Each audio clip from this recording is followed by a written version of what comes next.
안녕하세요. 오븐렌탈샵의 오병군입니다. 오늘은 렌탈 이야기는 잠깐 접어두고 제 경험담 썰을 한번 풀어볼까 합니다. 혹시 한포진이라는 단어를 들어보신 적 있으신가요?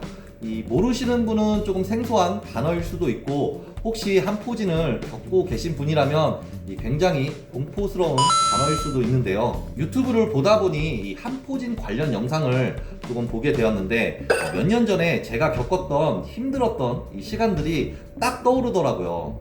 이 썰 풀기 전에 이 한포진이란 무엇인가 이 네이버 지식백과를 참고해서 잠깐 설명드리겠습니다. 한포진, 손바닥이나 발바닥, 손톱 주위 피부에 투명하고 작은 물집이 생기는 비염증성 수포성 질환이다. 물집은 발진과 함께 급격하게 발생하며 작고 둥글고 투명한 모양이다. 뚜렷한 발생 원인은 밝혀진 바 없으며 대개 발진은 2주에서 3주가 지나면 사라지나 재발 가능성이 높다.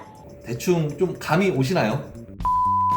설명 그대로 이 손이나 발에 작은 물집들이 생기는 피부 질환인데, 이 물집만 생기고 끝나는 게 아니라 이게 간지러움이 또 장난이 아니에요.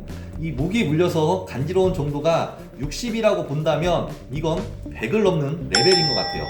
참아야지 하고 참을 수 있는 레벨의 간지러움이 아닌 거죠. 이게 또 못 참고 긁으면 물집들이 터져서 진물이 나고 옆으로 또 번지고 이 악순환이 계속 반복되는 거예요. 물집, 간지러움, 진물, 딱쟁이 이것들을 반복하다 보면 손이 팅팅 부어서 움직이기도 힘들어지는 거죠. 이 간지러운 게 별거라고 생각할 수도 있지만, 이 겪어보신 분들은 100% 공감하실 거예요. 진짜 아무것도 할 수가 없어요. 당시 제가 이 설치기사로 일하고 있었을 때였는데, 일은 물론이고 일상생활 자체가 너무 힘든 거예요. 처음에는 인터넷 검색에서 유명하다는 피부과 가서 주사도 맞고 치료도 받고 약도 바르고, 또 비타민 D 수치가 너무 낮다고 해서 이 비타민 주사까지 맞았는데 별 효과가 없는 것 같더라고요. 그래서 이 네이버 카페도 가입을 해서 한포진을 겪다가 완치되신 분들 후기글도 좀 읽어보고 그분들의 치료 방법들을 하나씩 따라하기 시작했어요. 손에 물을 최대한 닿지 않게도 해보고, 영양제를 한 7종류 이상 먹어보기도 하고, 어떤 분은 또 보습이 중요하다고 해서 핸드팩, 로드샵에서 판매하는 핸드팩 아시죠? 이제 그것도 매일 밤 착용을 하고, 하여간 한동안은 이 보습에 엄청 집착을 했어요. 근데 이것도 효과가 없더라고요. 그래서 이제 다음은 피부과에 좋다는 인간요법을 좀 따라해 봤어요. 이 약초물을 분무기에 담아서 시간 날 때마다 뿌리기도 해보고, 피부 질환에 좋다는 것들을 넣고 이 물도 뿌려 마시고, 근데 이것도 효과를 못 봤어요. 점점 증상은 심해지고 일상생활이 무너지니까 이 사람들 만나는 것도 짜증이 나고 대인 기피증까지 생기는 거예요. 맞다, 이제 그것도 해봤어요. 너무 힘들면 사람이 이 지푸라기라도 잡고 싶은 심정으로 이 용하신 분들을 좀 찾아가 보잖아요.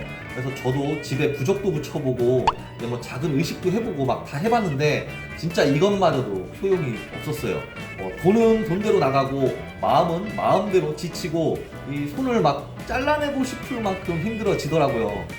그러다가 또 인터넷을 찾아보니까 이 양약보다는 체질부터 조금 개선을 해야 된다는 거예요. 어떡해요, 이제 너무 힘든데. 그래서 이제 한의원으로 또 가봤죠. 한약을 먹어서 체질을 개선해야 한다고 하더라고요. 그런데 이 한약 비용이 만만치가 않고 한두 달로 나아지기는 힘들다고 하더라고요. 그래서 차라리 입원을 해서 치료를 제대로 해보자 생각을 해서 한방병원으로 갔어요. 한방병원에서도 제 손 상태를 보더니 단기간에 고쳐지긴 힘들 것 같고, 그 다음에 우선 한 달 정도 입원을 해서 치료를 시작해 보자고 하시더라고요. 또 절실한 마음으로 치료에 들어갔습니다. 이 나트륨이라고는 1도 없는 풀 위주로 이 새끼를 먹으면서 이 평생 맞아볼 침은 이때 다 맞아본 것 같아요. 근데 역시나 효과는 미비했습니다. 이 체질이라는 게 바로 개선되기도 힘들고 또 바로 나타나지도 않잖아요. 입원 생활 한 달, 저는 다시 집으로 돌아왔습니다. 다시 약초물, 영양제, 보습으로 치료를 다시 시작했어요. 잘 때 또 무의식적으로 막 긁으니까 이 한여름에 덩어리 장갑까지 끼고 자고 막 그랬어요. 그러던 와중에 이 천일염 얘기를 누가 하시는 거예요. 천일염을 또 따뜻한 물에 녹여서 한 10분 정도 담그고 있으면 또 괜찮다고 하길래 따라하기 시작했어요. 이 10분 정도 담그고 손을 빼면 뭔가 손이 이게 바짝 메마른 느낌이 들더라고요. 수건으로 물을 닦거나 하지 않고 그냥 이 자연 상태로 조금 말렸고 이 간지러울 때마다 계속 반복했어요. 그러다가 이제 어느 순간 정말 희한하게도 이 간지러움이 덜한 거예요. 그때부터 이거다 싶은 거예요. 그래서 이 한 일주일 정도 이 계속 반복을 하다 보니까 점점 손이 깨끗해지는 느낌이 드는 거예요. 이렇게 손이 한번 깨끗해지고 나더니 매일 간지럽던 게 이틀에 한 번, 뭐 3일에 한 번 정도 간지러운 정도가 조금 줄어들더라고요. 근데 와, 이게 진짜 신기하더라고요. 저는 이때부터 지금까지 증상이 심해진 적은 거의 없었어요. 이 한포진이라는 게 완치는 없다고 하더라고요. 지금도 뭐 스트레스를 조금 많이 받거나 면역력이 떨어졌을 때 살살 수포가 올라왔다가 없어지고 해요. 제가 이 영상에서 말씀드린 방법들은 굉장히 주관적인 저의 경험담일 뿐입니다. 뭐 천일염으로 나왔다 이런 게 아니라 그동안 치료해왔던 것들이 아마 이 복합적으로 작용해서 좀 좋은 상태가 되지 않았나 싶어요. 저도 그랬듯이 현재 한포진을 겪고 계신 분들은 실제 겪었던 사람들의 이야기들에 진짜 많은 힘을 얻으실 거라고 생각이 들어요. 저 역시 그랬으니까요. 어쨌든 꼭 완쾌하셨으면 좋겠습니다. 네, 봐주셔서 감사드립니다.